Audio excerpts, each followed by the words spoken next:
Hello, hello. I am Matthew, author, artist, and commentator, and these are my offhand remarks on the Clone Wars movie. For very personal reasons, I was up like half the night, and it wasn't fun, but one of the times I woke up and saw that it was still like 3 or 4 in the morning. Actually, it was after 4 in the morning. I noticed that StarWars.com had tweeted out something that I thought was kind of funny, and it's that it's the 10th, today is the 10th anniversary, so I guess it's the 18th, huh? It's the 10th anniversary of the Star Wars The Clone Wars movie, and I have very special memories. Did I say that? This is the offhand remarks on the Star Wars The Clone Wars movie? I don't know, but that's what this is. I have very special memories of going to see that movie. I gotta say something first, though. The movie is much maligned. I have heard from so many people or I've listened to many podcasts and heard many a person talk about how much they disliked the Clone Wars movie. And I gotta say, I don't quite know what they're talking about. I don't agree. So the basic premise of it is, actually, the meta premise of it is that, like last minute, I believe Lucas himself was like, hey guys, we got to put this in theaters, make this a movie. And they were 3 episodes that had been produced, the first 3 episodes or so that had been produced, and they basically smacked them together and said like, well, we can tweak things. Well, I don't know if they tweak things or not, but basically, like, they slapped them together and they decided, yeah, we can make a movie out of this. And I think it has a fairly coherent storyline. It's a little weird, but it's fairly coherent. The first episode of the series, which is, I can't remember what it's called now, but it stars Yoda. Whoa, I did not see that coming. Anyway, it's an excellent episode. It's not Rookies. Is it Rookies? The first episode? I could have sworn the first episode was the Yoda one, where he's meeting with King Katunka and Asajj Ventress is there. Anyway, it's been a long time since I watched it, so we mostly in our rewatches, well, mostly the kids rewatched it without me, and I wasn't home, and then it was later seasons, and whenever I want to put something on, I'll put on like the Mortis trilogy, or, you know, one of the later seasons, just because they're better. And that doesn't mean the early Clone Wars is bad, it just means they really got into a groove, and later Clone Wars was fantastic. Just got better and better. But anyway, this movie, first showing, first showing of what they could do, it was a little rough. I grew to appreciate Kevin Kiner's music, but the music was bizarre. Lots of, I know, it was kind of like heavy. It was almost like the mixing was bad over Kevin Kiner didn't make good music. And, you know, bizarre is a little bit of a strong phrase to use or word to use for it, but it was just like very heavy. But what I did appreciate was Lucas didn't want to use, I wonder how much of this, I believe somehow like Williams owns the music. I'd have to look into all these claims I'm making, which is really bad, but again, this is why these are offhand remarks. But I believe Lucas doesn't own the film, or Lucasfilm doesn't own the music for the movies necessarily. They have a leasing arrangement where they lease it from, I don't know, Warner Tamerlane, maybe. At least that's what's in some of the audiobooks. So I don't know if it's still with them and like Williams has a large percentage of ownership on it or something like that. So, you know, there's all these crazy business arrangements. But anyway, Lucas wanted for Clone Wars to have a different feel, and or, you know, this is how the story goes anyway. And so they brought on Kevin Kiner, who had worked on a bunch of TV shows, and that's not me denigrating anything. That's, you know, working on TV shows for long term, creating scores for them, and, you know, themes for different characters and stuff like that's got to be tough work, especially if you're going kind of week to week. And anyway, and also Kevin Kiner proves himself, like, if I didn't believe in him before, which I had never been familiar with him, and then he was kind of made prominent in the fan community when I was listening to Forcecast back then with Jason Swank and Jimmy McInerney. Anyway, the reason I say those names with some irony is because recently in their new incarnation of Rebel Force Radio. I stopped listening to Rebel Force Radio a few years back when this guy posted something online about how he was outraged that slave Leia toys exist, which I think is a little silly, and he was shocked, and he kind of acted like he'd never seen it before, which maybe he hadn't seen Return of the Jedi, or maybe he just didn't remember it.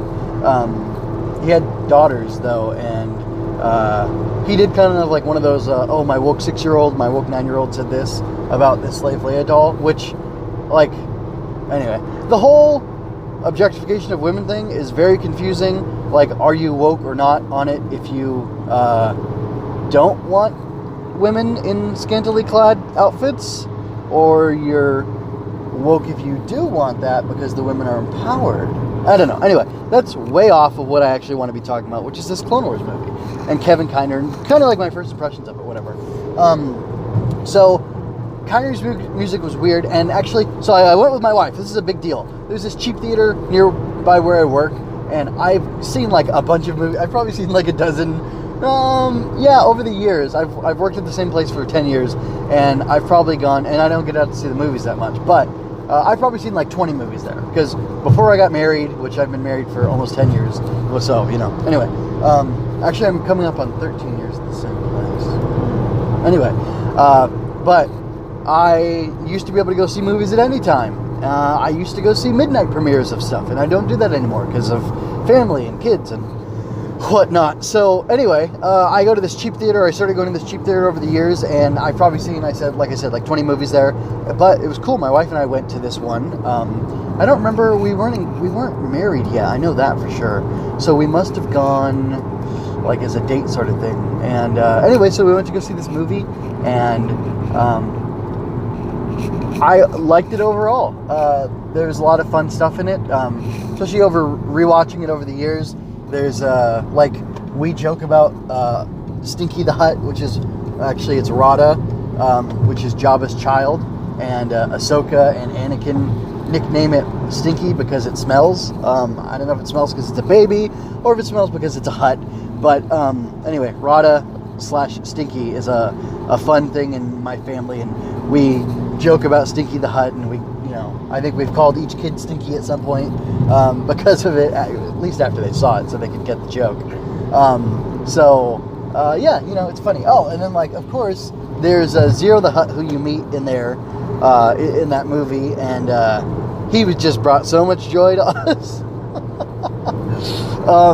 Zero the Hutt, if you haven't seen it, or seen him at all in the Clone Wars or in the Clone Wars movie, he debuts in the Clone Wars movie. He's got some involvement with Padme, and he says, "A senator, here." So he's got, like, I can't remember the guy's name, but man, I'm so disappointed that I can't remember that guy's name now. But he was a famous guy. He was the first true crime author, and the big fat guy who died that was in Hunger Games, that OD'd accidentally, played him in a movie. Truman Capote, there we go. Man, I was going to say Al Capone, but I knew that wasn't it. So yeah, he does, Zero the Hutt is like, if Truman Capote was a Hutt and he was metrosexual, or, gender queer, maybe. I don't know. He has a girlfriend later in Clone Wars, so who knows? Who knows? It's a galaxy far, far away, and it's very different from here. But in some ways, it's very much the same as here. But anyway, like, Zero the Hutt is a wild ride. He's an English, or a basic, he's a galactic basic speaking Hutt, who talks like this, and he's purple, and he's got, like, green fluorescent tattoos all over him, and I think at one point he's got, like, a feathered boa accessory or something like that. Anyway, he's a wild ride. The basic plot of the movie is that Zero the Hutt is working with Count Dooku, and they're orchestrating the abduction of Rada the Hutt, which is Jabba's son, so that Zero can gain power in the Hutt family by, like, throwing off Jabba, and that the Separatist Alliance can horn in on trade routes that the Hutts have access to, and the Republic through the Jedi, Anakin and Ahsoka specifically, end up making a deal with Jabba where they rescue Rada in order to secure hyperspace lanes that the Hutts have control over, because the Hutts are gangsters. And anyway, you don't really need a plot summary, but that's what it's about. You meet Ahsoka there.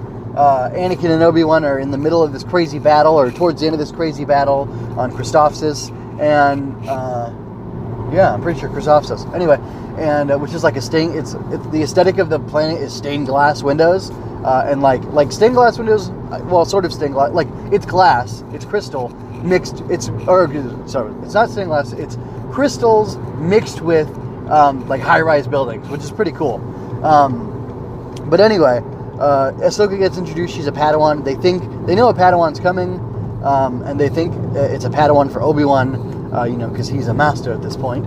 And it's not. It's for Anakin, and he's shocked by that. And boy, howdy, the fans were shocked by this. And I guess so many people were angry that Anakin had a Padawan. And I don't remember if I had gotten spoilers for the movie or not. I don't think I did. I don't think I was in the right circles at that time. But anyway, it turns out Anakin gets his Padawan, and thematically it totally makes sense. If he becomes a knight, and Yoda states this at some point in the movie, that if Anakin is to become a knight, or I guess he is a knight at this point, like really to ascend in his knighthood and become a master, because remember, like Qui-Gon Jinn wasn't a Jedi master, he was only a Jedi knight because he defied the council and was like a maverick and whatever. But if Anakin was ever to become a Jedi master and even actually become a knight, because he's a Padawan early on. I think in the Clone Wars proper, they don't ever really make that distinction. In the micro series, you get his trial as he becomes a knight. Interesting. But he has to be what? I don't know if he'd been knighted in the Clone Wars. Maybe he was already by the time they got to Christophsis. I'm not sure. Doesn't really matter. But anyway, if he's like to gain mastery as a Jedi, he needs to learn to let go, and he needs to learn about failure, and he needs to learn more about the Force. And one of the greatest ways to learn something is to teach something. And I don't know where that dictum maxim came from, but I think it's a truism, actually. In my experience, it is true. I just wonder if that comes from the world of education or outside the world of education. Might be classical education from 1,000 years back, hundreds of years ago, whatever. Anyway, but yeah, so I talked about, I summarized the plot, which I probably shouldn't have done. Talked about Kainer's music being weird. Talked about the cheap theater my wife and I went to go see it in. But anyway, yeah, so we went to go see Clone Wars, and we really liked it. And she definitely was not as into Star Wars as I was. I kind of wonder if watching Clone Wars over the years with me and enjoying it because it was so good really got her to like Star Wars more than anything. She'd seen the films and it was like no big deal for her. They hadn't stuck like they did with me. But anyway, so we watched it. We went to like an evening showing. There weren't a ton of people there. I mean, there was a decently packed theater, but it's like a small theater, maybe like 100 seats at the most in each one, just because it's a little cheap place, and there's like four or six rooms or theaters that show at a time. It's 6 of them. It's terrible. It's 6. Anyway, so yeah, we came out of there and we enjoyed it and we talked about it, and like people had been criticizing the stylized versions of the characters. She didn't really like them. I was prepared for them from watching the micro-series obsessively.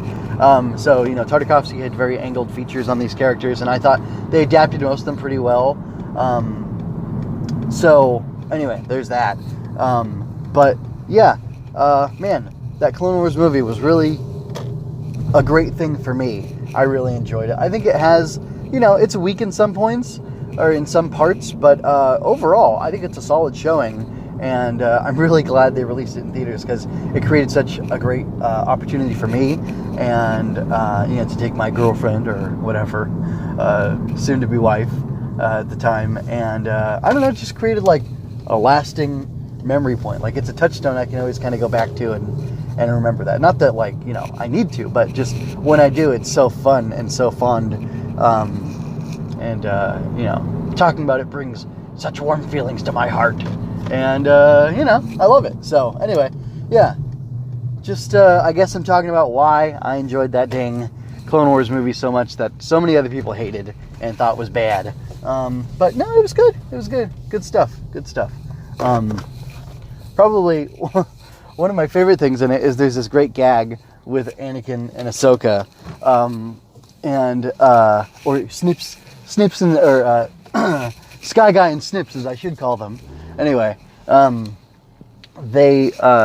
she brings down a wall around him, and he happens to be right in the keyhole because there's a hole in it, and you know, he doesn't get clocked by it, and she smashes all these battle droids. So it was cool to see her do that and like impress him, because Anakin is kind of a harsh guy and he doesn't impress very easily, but she managed to do it, and that was lots of fun to see. And it was a great, actually, like all of the Anakin and Ahsoka interactions like were important to like their story over the arc of the Clone Wars, and like they were good, like they were good solid moments, and like they meant something, and they had a good resonance, and also they were fun to watch. So, and Anakin and Ahsoka is a great relationship that I love, and as well as, you know, all the stuff we got with Obi-Wan and Anakin in the Clone Wars as well.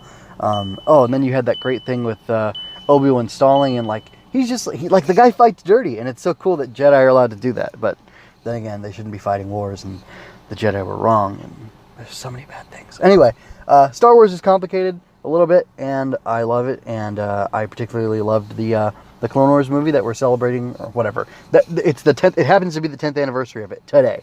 That's all I got to say. Did you like the Clone Wars movie, or did you hate it? Are you like most people? I know I'm in the minority, but whatever.